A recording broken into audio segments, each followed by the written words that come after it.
አንዳንድ ጊዜ የምንሰማቸውና የምናያቸው ፕራንኮች ጭራሽ ፕራንክ አያስፈልግም እንድንል የሚያደርጉን የፕራንክ አይነቶች አሉ። ከተጠበቀውና ከታሰበው ነገር በተቃራኒ ያ ፕራንክ ወደ መጥፎ አይነት ነገር ተለውጦ መጨረሻው እንደዛ ሲሆን ፕራንክ ጭራሽ አያስፈልግም እንድንል የሚያደርጉን አንዳንድ ፕራንኮች አሉ አይደለ?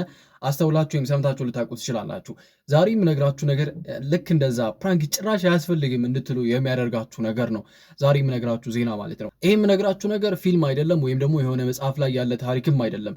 በትናንትናው ዕለት በአሜሪካ የተፈጠረ ነገር ነው። በጣም የሚገርም ነገር ነው። በትናንትናው ዕለት በአሜሪካ በጆርጂያ ግዛት ማለት ነው የሚገኘው ሁለተኛ ደረጃ ትምህርት ቤት ውስጥ ሲያስተምር የነበረ አሁን በምስሉ ላይ የምታዩት መምህር ማለት ነው ፕራንክ የተደረገው ይህ መምህር ነው። ግን በሚገርማችሁ ሁኔታ ፕራንክ በተደረገበት ቦታ ላይ ነው ህይወቱ ያለፈው በትናንትናው ዕለት ማለት ነው።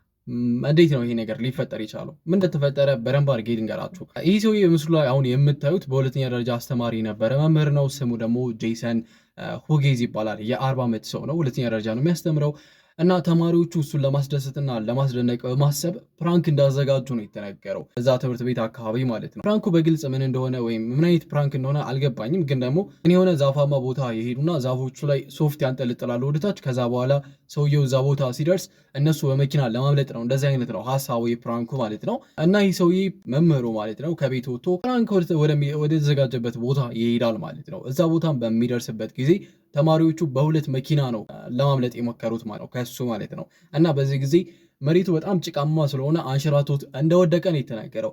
ከዛም ለማምለጥ በሚሞክሩበት ጊዜ ተማሪዎቹ የአንደኛው ተማሪ መኪና ሲያሽከረክር የነበረው ማለት ነው በላዩ ላይ ነው ሄደው በመምህሩ ላይ ማለት ነው። በጣም በከባድ ሁኔታ ማለት ነው። እና መምህሩ እዛው ነው ወዳውኑ ነው ህይወቱ ያለፈው ማለት እና መኪና ይዞ ሲያሽከረክር የነበረው ተማሪም አሁን በፖሊስ ተይዞ መኪና የሰው ህይወት በማጥፋት በማለት ክስ ተመስርቶበታል።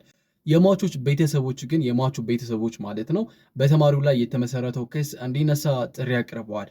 ልጁ እስር ቤት እንዲበሰብስ እንደማይፈልጉ ነው የተናገሩ። መኪናው ሲያሽከረክር የነበረው ልጅ ይሄ ነው ፎቶ ማለት ነው። ስሙ ጄደን ሪያል ሲባል ይሄ ማለት ነው 18 ዓመት ታዳጊ ነው። በዛ ተማሪ ነው የመምህሩ ተማሪ ማለት ነው። እና እነዚህ ተጨማሪ 5 ሰዎች ይሄኛው ዳር ላይ ያለው ገዳዩ ነው መኪናው ሲያሽከረክር የነበረው ማለት ነው። እነዚህ አራቶቹ ደግሞ አብረው በመኪናው ውስጥ የነበሩ ተማሪዎች ናቸው። እነዚህ ሁሉ በዚህ ሰዓት ክስ ተመስርቶባቸዋል የሰው መኪና ያለ ፍቃድ በማሽከርከር በማለት ማለት ነው።